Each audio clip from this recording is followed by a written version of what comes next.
இறைவசனம் மத்தேயு 6ஆம் அதிகாரம் 33ஆம் வசனம். நீங்கள் முன்பாக தேவனுடைய ராஜ்யத்தையும் அவருடைய நீதியையும் தேடுங்கள், அப்பொழுது யாவும் உங்களுக்கு கூடி வரும். பிரியமானவர்களே, இன்று அவருடைய வாக்குறுதி என்னவென்றால், நீங்கள் முதலில் தேவனை தேடினால் வெற்றியும் விடுதலையும் கிடைக்கும்.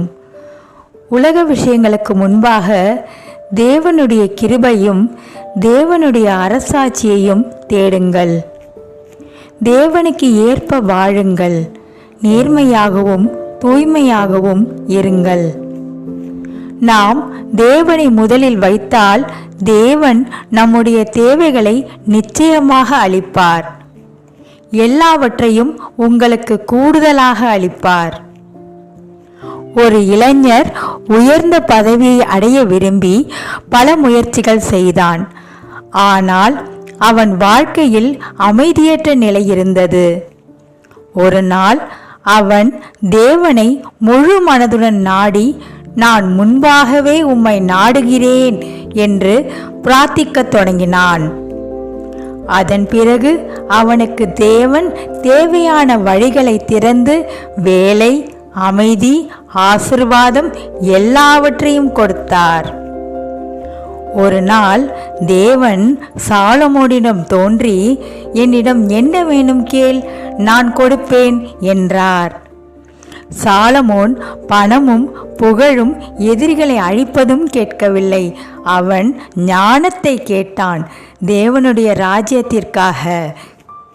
தேவன் அவன் மனதின் தூய்மையை பார்த்து ஞானத்தோடு கூட செல்வத்தையும் புகழையும் அமைதியையும் கொடுத்தார். சாலமோன் தேவனை முதலில் தேடினான். தேவன் அவனுக்கு எல்லாவற்றையும் கூடுதலாக அளித்தார். நாமும் இவ்வசனத்தை வாழ்வில் நடைமுறைப்படுத்தினால் தேவன் நம்மை ஆசிர்வதிப்பார். நீங்கள் ஏதோ பெரிய விஷயத்திற்காக உருவாக்கப்பட்டீர்கள். இயேசு உங்கள் வாழ்வின் வெற்றிடத்தை நிரப்பி உங்கள் வாழ்வின் புயல்களை தணித்து அமைதியை கொண்டு வர முடியும். நீங்கள் அவரை தேடும்போது அவர் உங்களை வழிநடத்துகிறார். அவர் உங்கள் கையை பிடித்துள்ளார். கவலைப்படுவதற்கு முன் பிரார்த்தனை செய்யுங்கள். தற்காலிகமானதை துரத்துவதற்கு முன் நித்தியமானவரை தேடுங்கள். ஆம், நம் நித்தியமுள்ள தேவனுக்காய் நாம் சேர்ந்து இந்த ஜெபத்தை சொல்வோமா? ஜெபம். பரலோக பிதாவே, நீங்கள் சொல்லியபடி உமது ராஜ்யத்தையும் நீதியையும் முதலில் தேடுகிறேன். என் சொந்த ஆசைகள், கவலைகள், தேவைகள் அனைத்தையும் ஒதுக்கி வைத்து உம்மை முழு மனதுடன் நாடுகிறேன். கர்த்தாவே, நீர் என் வாழ்க்கையின் முதலிடத்தில் இருக்க வேண்டும். எனக்கு தேவையான எல்லாவற்றையும் நீர் வழங்குவாய் என்று உறுதியாக நம்புகிறேன். என் மனதில் சந்தோஷம், சமாதானம் மற்றும் உறுதியான நம்பிக்கை தருவாயாக. என் செயல்கள் அனைத்தும் உம்மை மகிழ்விக்கட்டும்.